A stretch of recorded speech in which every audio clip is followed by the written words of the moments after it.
Bueno, pues cuando usted se refiere a un enfoque ecológico, casi siempre se piensa en el trabajo de Bronfenbrenner, ese psicólogo que nació en Rusia, pero toda su vida la hizo en Estados Unidos. Mm, ese investigador habló de una serie de sistemas en los cuales se ve involucrado a la persona, el individuo. Se identificó más de 8 o 9 subsistemas, pero se pueden agrupar como en 4. Eh, el, eh, el sistema más cercano al individuo, que hace referencia a, mm, pues, al entorno inmediato de las personas, que ese es como el microsistema. Y ahí es donde podríamos situar las relaciones primarias de las personas, de los niños en este caso y adolescentes, que serían con los familiares. Después identificó el mesosistema, que es un sistema, es un círculo de relaciones que tienen los individuos, y en este caso niños y adolescentes, que van un poco más allá de la familia y que están, a manera de ejemplo, pues representados en la escuela, el barrio, lugares vitales para el desarrollo de los niños y su relación con la familia.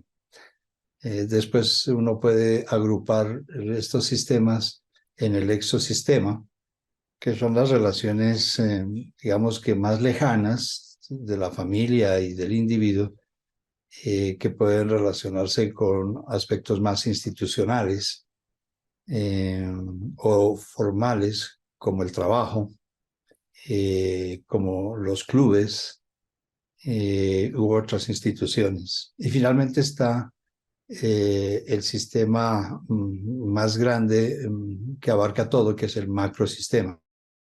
Por supuesto que todos están íntimamente relacionados, por lo tanto, creo que pues para la familia, para los niños, el macrosistema que tiene que ver con la sociedad, con la estructura social, que tiene que ver con la política, también es afectado, porque este investigador lo que decía era que como es una concepción sistémica, estos niveles en los que se ve involucrada la persona, pues cualquier cosa que sucediera en uno de estos niveles afectaba a la totalidad del sistema.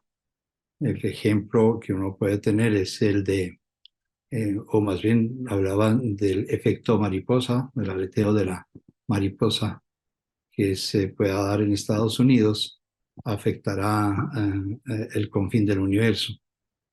Más o menos con esa idea, pues decían que lo que sucediera en política, por ejemplo, lo que está sucediendo con las guerras, pues va a terminar afectando a el microsistema, o sea, el círculo más cercano de la persona, a la familia y, por supuesto, a eso que llamaban el mesosistema. De tal manera que la familia y los niños se ven muy afectados por su entorno social, que eso es, en últimas, el mensaje que está detrás de esta teoría.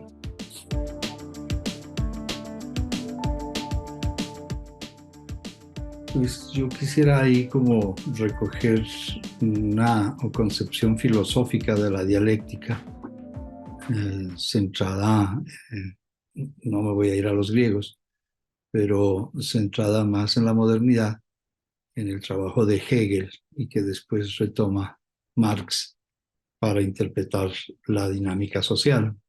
Pues Hegel hablaba de una dialéctica como el encuentro de dos extremos, la tesis y la antítesis, pero que no se anulan mutuamente, sino que después del encuentro se transforman en una tercera emergencia, en una tercera situación, en una tercera característica emergente, que es la síntesis. Esa idea de que los contrarios se enfrentan, pero no para anularse, sino para construir y que de esa construcción salga algo distinto. Hace referencia a un movimiento, a un cambio. Cuando digo que quisiera hacer referencia al trabajo de Hegel, es precisamente porque el encuentro de contrarios no es pensado necesariamente como un conflicto terminal, sino más bien como una relación que genera cambios y movimientos en la dinámica social y de las mismas personas si uno lo asocia con las personas. Eso lo llevó Marx al análisis social y encuentra que hay muchas tensiones en la dinámica social que afectan, por supuesto, al individuo y a la familia. Esas tensiones, pero no son definitivas, sino que más bien son productivas. Y por lo tanto, si uno hablara de la dialéctica en la relación que tienen estos sistemas con el individuo, lo que pensaríamos es que en el conflicto lo que se genera son cambios y en muchas oportunidades cambios positivos, que eso uno podría orientar también, ¿no? No es un encuentro no, que no se pueda dirigir hacia un fin.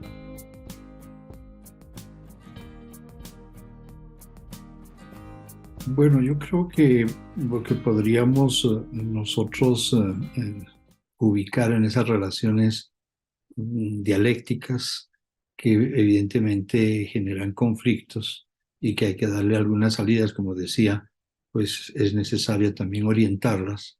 Eh, Me parece que en el campo en el que yo trabajo, la crianza, y no solamente porque yo lo diga, sino que muchos investigadores ya hace un buen tiempo vienen hablando de eso, es un estilo o un tipo de crianza que favorezca el encuentro para que las soluciones de esos conflictos, de esos desencuentros, pudieran generar cambios positivos tanto en los padres como en los niños y en su conjunto en la familia. Unos han denominado eso como la crianza positiva eh, y otros como por ejemplo la profesora Baumrind, eh, habla de un estilo muy particular que es difícil de traducir del inglés al español, que es authoritative. Y yo he intentado utilizar, o utilizo más bien una traducción un poco más larga, que dice que es un estilo con autoridad, donde se le reconoce al papá autoridad o a la mamá autoridad, porque el papá es capaz de comunicarse, de escuchar a los jóvenes en esos momentos de conflicto y buscar una salida conjunta a esa y constructiva a ese conflicto. Entonces, digamos que una crianza positiva, una relación positiva o un estilo de crianza centrado en el reconocimiento de la autoridad en un sentido sociológico, ¿no? Cuando uno lo reconoce el entorno social como alguien que tiene conocimiento, alguien que tiene poder, alguien que tiene mm, pues dirección sobre los demás, ese reconocimiento legitima esa función que los papás deben tener al fin y al cabo de orientadores. Por eso hablo con autoridad, porque se les reconoce esa autoridad, se legitima en el núcleo familiar esa autoridad de los papás. Por lo tanto, los niños no ven como una imposición, sino más bien como un acuerdo, los conflictos, la solución de los conflictos, unas soluciones constructivas para su vida.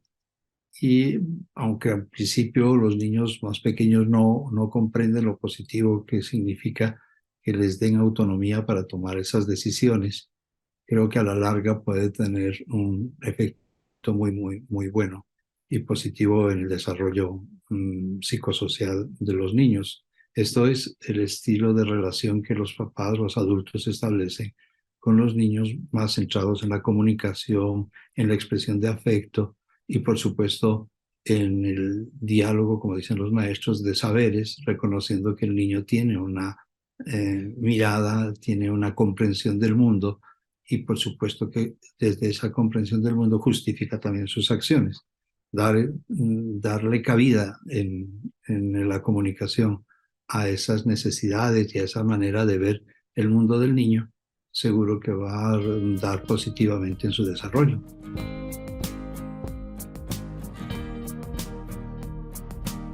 Ese tema es un poco complicado. Primero porque las cifras no muestran en el mundo que en el desarrollo de los adolescentes, más allá de aquellas expresiones que son propias de la edad, como hablábamos, que entran en conflicto casi que por naturaleza, resuelvan de manera no exitosa, porque tenemos una sociedad que al fin y al cabo pues está organizada, tiene proyectos societales importantes como por ejemplo la vida democrática, profundizar la vida democrática, evitar el conflicto. Mm, Creo que es un grupo, es un sector de la sociedad que puede estar afectado por tensiones fuertes en este nivel familiar, donde esas tensiones se resuelven no de la mejor manera y que por supuesto su desarrollo es afectado severamente. Mm, no sé si seré infidente, pero ya lo hizo público mi estudiante y me gustaría poner como ejemplo un estudiante de la universidad que se crió en los hogares de bienestar familiar. Eh, y me enteré que él pasó el examen de admisión de medicina en la Nacional. Y cuando estaba estudiando medicina, él decide, porque no le gustó medicina, cambiarse a psicología, por eso llega al departamento y después con el tiempo lo conozco. Y en la historia de vida que cuenta, incluso lo contó en una de las sesiones inaugurales cuando recibe a los papás en la Universidad Nacional, contó su historia. Por supuesto, una historia familiar fuerte. Ya de por sí el haber terminado criándose en un hogar de bienestar familiar, pues habla mucho de que en el núcleo familiar había dificultades, más que dificultades económicas, dificultades incluso de relación. Por lo tanto, pues la institución le permite como incorporarse de una manera satisfactoria a la sociedad. Ese hecho de que tengo ese logro académico tan importante de pasar el examen de admisión de medicina en la nacional es bastante diciente para una persona que solamente tuvo el apoyo de la institución. Que hoy en día él reconoce que debe trabajar por los niños que se encontraban en esa situación y pues su trabajo está orientado a eso. Entonces, para mostrarle con un ejemplo que hay situaciones donde los niños pueden mostrar unas capacidades de mm, situarse de manera exitosa en el medio en el que les está tocando vivir. Eh, Están entonces los dos extremos, aquellos que en el conflicto salen bien librados porque tienen el apoyo suficiente de la familia y aquellos que en el conflicto o en las situaciones muy severas tienen el apoyo institucional. Esos ejemplos muestran que no siempre debemos mirar el desarrollo de los adolescentes en términos catastróficos, porque también son periodos que pasan y si hay suficiente apoyo, por ejemplo, en el caso de ustedes, institucional, que soy consciente que están muy interesados en vincular a la familia, pues seguro que puede pasar esos momentos que en principio son bastante difíciles y nadie va a poder vivir la vida de las familias ni de los jóvenes cuando están en situaciones de alta tensión, pero sí puede crear contextos en los cuales las salidas que les den favorezcan, las salidas a esas tensiones favorezcan su desarrollo.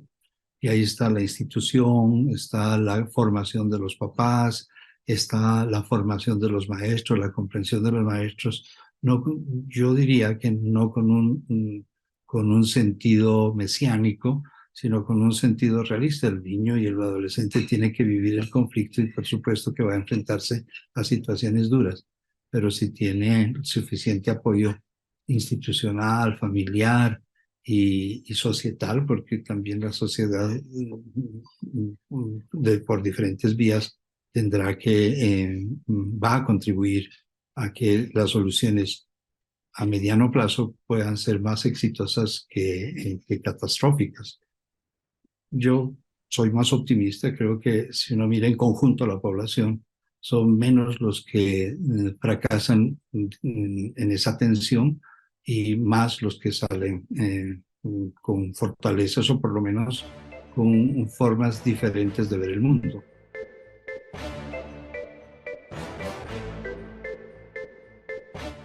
Pues desde la investigación en crianza uno podría ver que las cosas que hacen los papás para criar a sus hijos se agruparían en tres formas de comportamiento. Uno muy genérico, que es aquel que busca metas. Yo quiero que mi hijo sea una buena persona, yo quiero que en el futuro mi hijo sea médico, yo quiero igual que siga mis pasos y que sea un hombre o una mujer exitosa en los negocios o un buen papá para sus hijos. O sea que siempre estamos buscando en nuestro entorno familiar, en el caso de la crianza en nuestros hijos, pues que se cumplan ciertas metas. Y esas metas muchas veces no son totalmente idiosincráticas, esto es propias del individuo, propias de la familia, sino que pensando en esto de los sistemas, pues están reproduciendo estructuras sociales más profundas y a veces intencionalmente. Comunidades en las que, por supuesto, intencionalmente quieren que ciertos patrones de comportamiento los niños los repliquen en el futuro y sus hijos y los hijos de los hijos sigan replicando esos patrones. O sea, hay unas metas entre individuales, grupales y societales que se intentan transmitir y cumplir. Y la crianza, por supuesto, está sometida a eso. Solo a manera de ejemplo, la meta de unas comunidades africanas nómadas era que sus hijos no gatearan, sino que de una vez caminaran. Por obvias razones en el contexto en el que vivían, un contexto rural, un contexto de selva, el gatear era muy peligroso por los animales que podían encontrarse en la tierra. Por lo tanto, una forma de proteger a sus hijos pues era que ellos aprendieran a caminar rápido. Pero a eso también se le sumaba una forma de vida que tenía, que como eran relativamente nómadas, cambiaban o tenían que hacer viajes largos, moverse mucho en familia, pues los niños necesitaban caminar muy pronto para que fueran al ritmo o acompañaran caminando a sus papás. Eh, Ese mismo comportamiento a la misma edad, o sea, cuando están empezando a gatear y a caminar, era diferente en Estados Unidos, cuando se hizo esa comparación con una ciudad que se llama Milwaukee, y allá se estudió a los niños de la misma edad, los que están empezando a caminar, y veían que la meta, la finalidad de las mamás y de los papás era que los niños gatearan, por lo tanto hacían todo el esfuerzo para que el niño gateara y no les interesaba que caminaran porque culturalmente era esperado que gatearan. Por supuesto que las condiciones del gateo eran diferentes en términos físicos porque en Milwaukee pues no encontraban tierra, casas con piso de tierra, encontraban jardines bien cuidados, por lo tanto, por la mente de los papás no pasaba la inseguridad del gateo. Y no pasaba por la mente que la necesidad pronta de que caminaran. En África, en ese pueblo africano, las abuelas se encargaban desde que nacían y las mamás de ir estimulando los brazos y las piernitas para que cuando el niño pudiera moverse por sí mismo, pues lo hiciera fácilmente caminando. En cambio, en el otro lado, lo que hacían era favorecer el gateo, agachándose, pidiéndole al niño que se arrastrara y jugando al arrastrarse. Dos metas de crianza culturalmente diferentes y que no dependían mucho de las familias y los individuos, sino que venía de tradiciones grupales. Por lo tanto, ahí hay una forma de comprender culturalmente la crianza y cómo se transmiten patrones, como usted dice. Ahora hay otra forma, como decía usted, pues, que son los estilos de crianza, que es la atmósfera actitudinal que se crea en la relación de padres e hijos, que genera unas maneras de relaciones que muchas veces pues, pueden ser categorizadas, y así lo han hecho, en 3 o 4 grupos de categorías. eh, la más deseada en un mundo occidental, pensado en comportamiento social democrático, la necesidad de explicar antes que pedir, o comprender antes que negar, o antes que castigar. Pues están esos 4 estilos que la profesora Baumrind identificó. Ahí hablamos de estilos de crianza, y esos 4 son con autoridad, o el authoritative.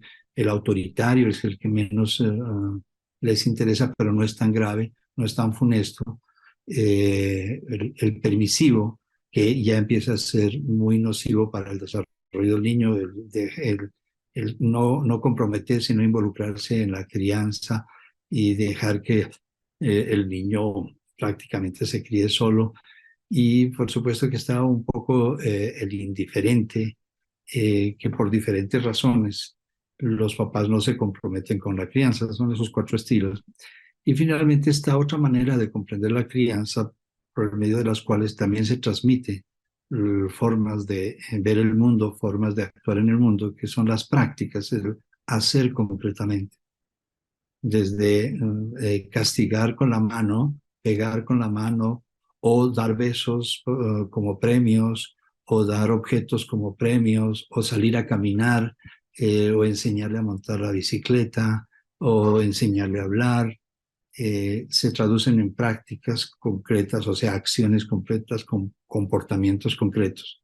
Pero como se habla aquí no de conductas, sino más bien de prácticas, tiene una connotación muy importante, y es que incorpora lo social, incorpora el nivel valorativo, porque cuando yo estoy enseñando a que el niño monte bicicleta, pues estoy con un sentido de cuidado, que no se caiga, de darle una instrucción que no lo ponga ansioso, darle una instrucción para que el niño verbalmente pueda manejar su inseguridad, su ansiedad, y salga adelante con sus pedaleos. Ahí la práctica concreta, o sea, el comportamiento de los papás respecto a los niños, haciendo algo muy esperado que le enseña a montar en cicla, tiene diferentes mm, mm, manifestaciones culturales, emocionales, eh, y por supuesto también con una finalidad, por ejemplo, que pueda encontrar seguridad en sus propias acciones. Cuando el niño o la niña dominen la bicicleta, sientan que han logrado algo, sientan que han tenido éxito. Todo eso se da en la práctica. Cuando el papá está tratando de hacer cosas, por supuesto que está también los extremos, cuando la mamá o el papá castigan a los niños. Y aquí no estoy justificando el castigo físico, sino que digo que a veces los papás consideran necesario el castigo. Y por supuesto que societalmente debemos hacer que ellos encuentren caminos distintos para lograr el mismo objetivo. O sea, que el niño comprenda que robar es malo, y que no debe coger lo que a él le tienen prohibido, porque hay unas normas familiares y que se deben cumplir. Ese hecho es muy bueno para el futuro del niño, pero hay papás que reaccionan de una manera más directa. Y ahí es donde podemos nosotros ver que la práctica pues es nociva y una capacitación para el papá, mostrarle que hay formas distintas de decir lo mismo. Quisiera que me alargue aquí un poquito, pero quisiera con otro ejemplo mostrar una reacción de un papá en la misma situación. Un niño que tomó del morral de otro niño en el colegio un juguete, creó un objeto que le llamó la atención y llegó a la casa y papá le preguntó por qué tenía ese juguete y el niño le dijo pues que lo había tomado del morral de un amiguito porque le gustaba. No reaccionó como la mamá de la anécdota anterior, violentamente, sino que se sentó a hablar con él y le trató de mostrar que se pusiera en los zapatos del otro y pensara lo que estaría sintiendo por haber perdido su juguete y si tal vez eso le acarrearía o le traería consecuencias negativas, porque los papás podrían ponerse furiosos y podían regañarlo y hasta pegarle por un comportamiento que era más favorable por parte del niño. Hablando del papá, logró que el niño comprendiera que su comportamiento tiene consecuencias, podría tener consecuencias severas para el otro y que debe pensar más allá de la satisfacción inmediata de sus deseos. Son dos formas de actuar y son prácticas concretas, o sea, haceres concretos con los niños. Entonces son tres maneras en las cuales nosotros podemos transmitir valores, formas de pensar el mundo, formas de relacionarnos con las otras personas y en el futuro los niños con sus propias familias. Esa es una manera de estudiar y comprender la transmisión de comportamientos buenos y comportamientos malos. Pues, institucionalmente debemos estar muy pendientes para que, por ejemplo, no se transmita la forma de criar con el castigo, sino más bien que se transmita la forma de criar con la comunicación o con la reflexión. Hay formas diferentes al castigo para poder criar a los hijos, que el conflicto no es malo, que el conflicto puede solucionarse de maneras positivas siempre y cuando se tenga orientación y que también se tenga acompañamiento por parte del contexto más general que es la sociedad y la institución. Y ahí la escuela, el colegio juega un papel muy importante por el escenario en el que nos encontramos.